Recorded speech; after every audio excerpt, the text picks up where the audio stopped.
I'm 79 years old, and if you're proud of how good you are, this is already happening to you. Being good destroyed my life.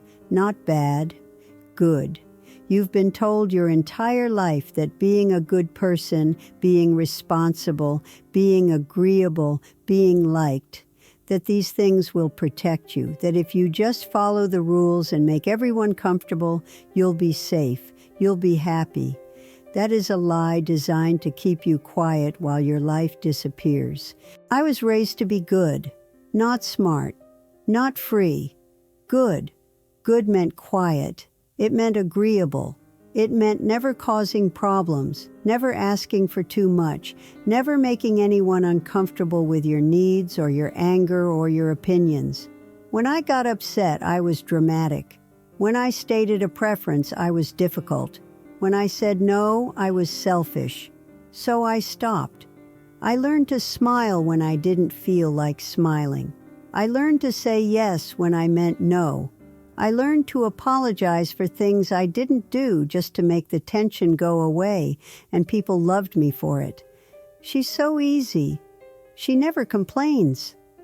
She's such a good woman. I wore that label like armor. I thought it meant I was doing life correctly. What it actually meant was that I had made myself small enough to fit into everyone else's comfort zone.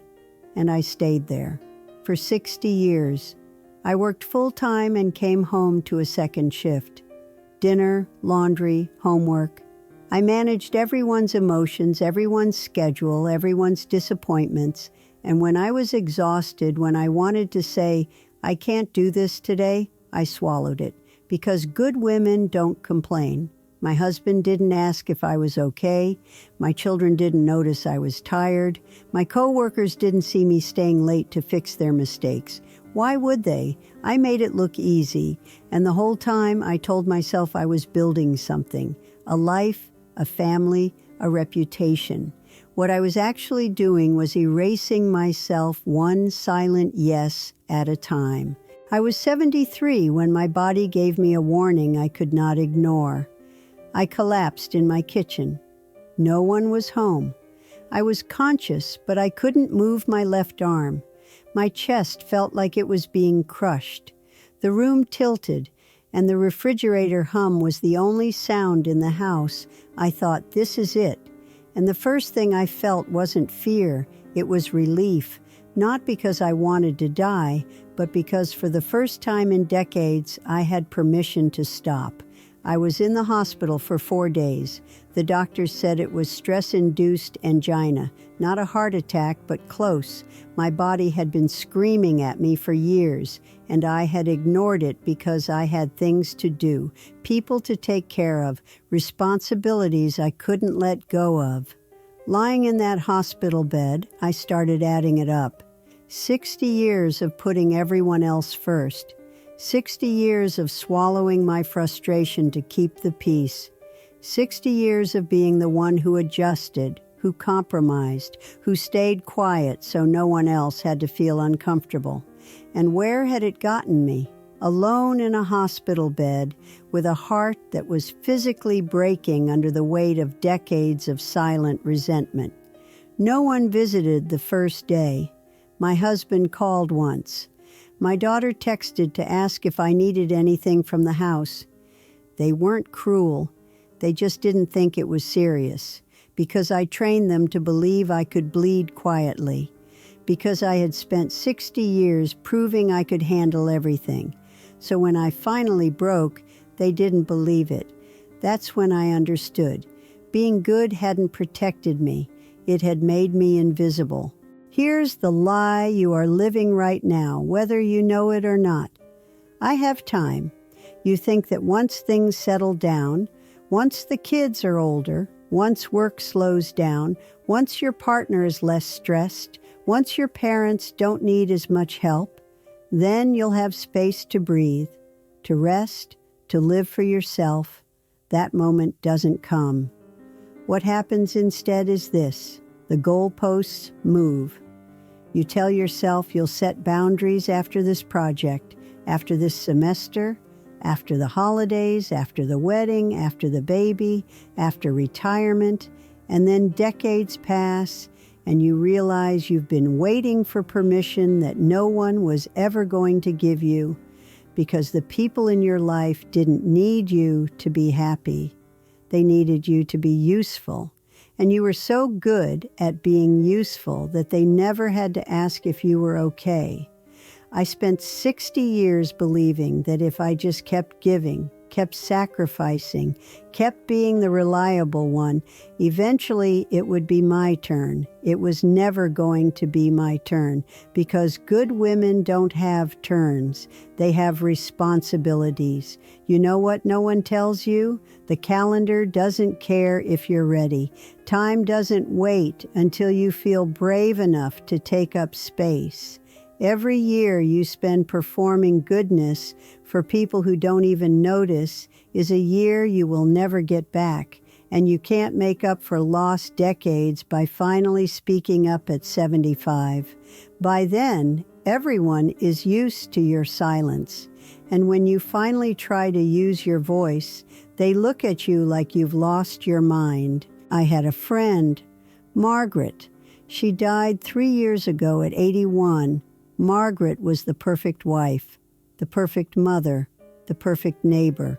She volunteered at the church. She hosted every holiday. She made everyone feel welcome and cared for. And in the last year of her life, when she was in hospice, she told me something I'll never forget.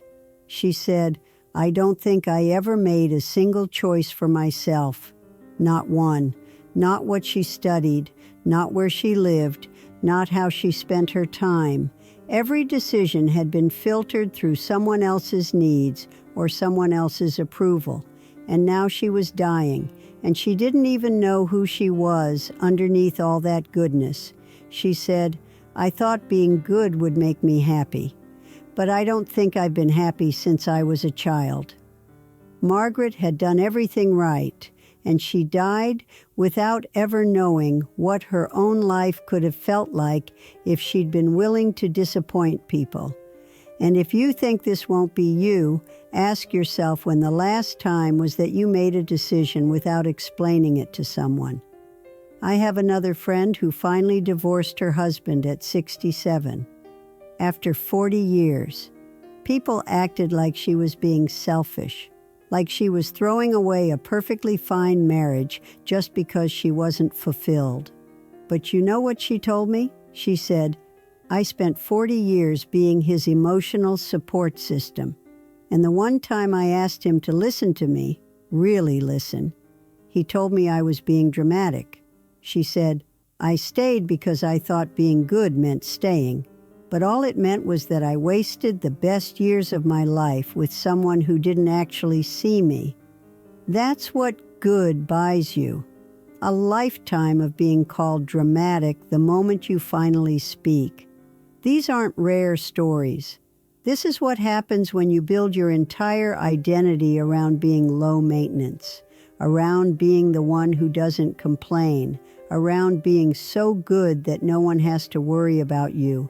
They stop worrying about you, and eventually they stop seeing you at all. Here's what I wish I had known at 30, at 40, at 50. Being good is not the same as being alive. You can be responsible and kind and generous without erasing yourself, but you have to be willing to let people be disappointed in you. You have to be willing to say, "No, I'm not doing that. No, that doesn't work for me. No, you need to figure that out yourself." The first time I said, "I can't come this weekend," I shook like I'd committed a crime. And you have to be willing to sit with the discomfort of people being upset with you, because the alternative is spending your entire life performing a version of yourself that makes everyone else comfortable while you disappear. The relationships that matter, the ones that are actually built on love and respect, those don't fall apart when you start setting boundaries. The ones that fall apart were never about you. They were about what you could do for someone else. And losing those relationships isn't a loss. It's clarity. I spent 60 years trying to earn love by being useful, and all it did was teach people that I didn't have limits. So when I finally tried to set limits, they didn't take me seriously. Now, at 79, I'm learning how to take up space, how to say what I actually think, how to stop apologizing for existing. And it's hard because I'm unlearning 60 years of conditioning. But I'd rather spend my last decade learning how to live than spend it continuing to perform goodness for people who never asked if I was okay. You need to understand something about aging. It happens faster than you think. One day you're 35 and exhausted, but telling yourself you'll rest later. And then you blink and you're 50, and then 60, and then 70, and the tiredness doesn't go away. It accumulates. Every year you spend ignoring your own needs, your body keeps score, your mind keeps score, and at some point you run out of time to fix it. I can't get back the years I spent being quiet. I can't undo the damage I did to my body by carrying stress I was never supposed to carry alone. I can't go back and tell my 30-year-old self, "Stop, you don't owe anyone your silence." But you can. You still have time, but only if you stop waiting for permission. The calendar doesn't care if you're ready. Every day you spend performing goodness instead of living honestly is a day you're choosing to disappear. And no one is going to save you from that choice. No one is going to notice you're drowning if you've spent years pretending you can swim. I'm 79. And I'm telling you this because I can see exactly where you're headed if you don't stop. You're going to spend the next 20 years telling yourself you'll set boundaries later. You'll speak up later. You'll take care of yourself later. And then one day you'll be my age, and you'll realize later never came. You'll realize you spent your entire life being the person everyone needed you to be, and you never once asked who you actually were. And by then, it will be too late to get those years back. You don't get a warning when later runs out, so I need you to do something right now. If this message reached you, if you felt that uncomfortable recognition while you were watching, click the like button. Not for the algorithm, but because it means something true landed. And that truth needs to reach other people who are still living the lie I lived. Share this video. Send it to your mother. Send it to your sister. Send it to your friend who's always saying yes when she means no. Send it to anyone who's still performing goodness while their life disappears. Send it to the one who's always fine. That's the person closest to disappearing. Subscribe to this channel if you want to stay close to voices that tell you the truth before it's too late. Because these conversations don't happen enough, and they need to. And then leave a comment answering this question. What would you do tomorrow if you stopped being good and started being honest?